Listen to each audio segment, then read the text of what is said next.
আসসালামু আলাইকুম ওয়া রাহমাতুল্লাহি ওয়া বারাকাতুহু। ওয়া আলাইকুম আসসালাম ওয়া রাহমাতুল্লাহ। নাহমাদুহু ওয়া নুসাল্লি আলা রাসূলিহিল কারীম। আম্মা বা'দ। ফাআউযু বিল্লাহি মিনাশ শাইতানির রাজীম। বিসমিল্লাহির রহমানির রহিম। ইয়ারফা'ুল্লাহু আল্লাযীনা আমানু মিনকুম ওয়াল্লাযীনা উতুল ইলমা দারাজাত। সম্মানিত উপস্থাপক, বিচারক মণ্ডলী, সুদক্ষ পরিচালক ও আমার সামনে দূর দূরান্ত থেকে ছুটে আসা একদল এলএম পিউসিত ভাইরা, সকলকে আমার পক্ষ থেকে শুভেচ্ছা।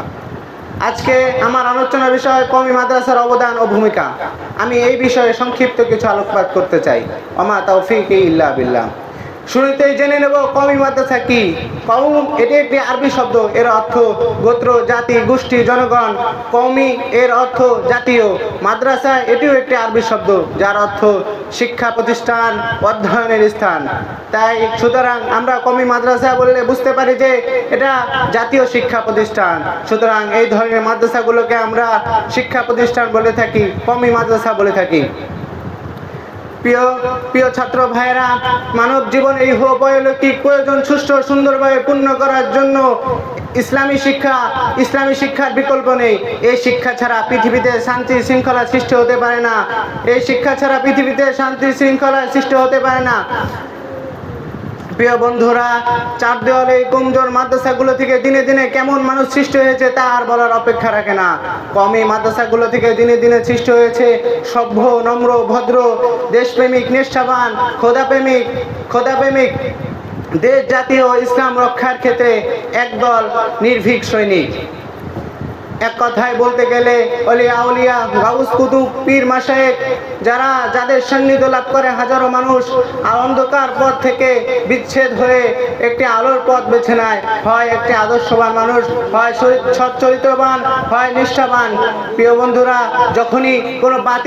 যখনই কোনো বাতিল মাথা চাড়া ওঠে ইসলামের ক্ষেত্রে, ইসলামের জাতির ক্ষেত্রে, তখনই এ ধারার উলামায়ে কেরাম স্বেচ্ছাচার ভূমিকা পালন করে তাদের ক্ষেত্রে। প্রিয় বন্ধুরা, খ্রিস্টান, ইহুদি, নাসারা, খ্রিস্টান সাম্রাজ্যবাদীরা মুসলিমদের ক্ষেত্রে একত্রিত হয়েছে, একজোট হয়েছে মুসলিমদেরকে মতবিরোধ করার জন্য। তাদের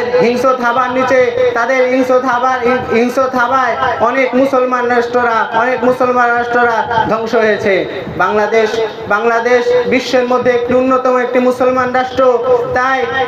তাই বাংলাদেশও তাদের টার্গেটে রয়েছে। যতদিন এই দেশে এ ধারার উলামায়ে কেরাম, পীর, আলিয়া, গাউস, কুতুব এদেশে থাকবে, কওমি মাদ্রাসা এদেশে থাকবে, ততদিন তাদের শিকড় এদেশে গাড়তে পারবে না, হবে না সফলতা, আসবে না কোনো সফলতা। সুতরাং সকল ভাইদেরকে জানিয়ে দিতে চাই, সবাই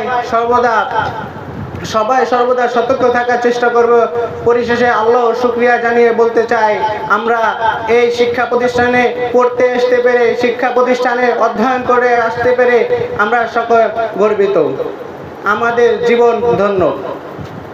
আল্লাহ তাআলা আমাদের এই পথে অবিচল থাকা তৌফিক দান করুন। ওয়া আখিরি দাওয়ানা আলহামদুলিল্লাহি রাব্বিল আলামিন। মাশাআল্লাহ।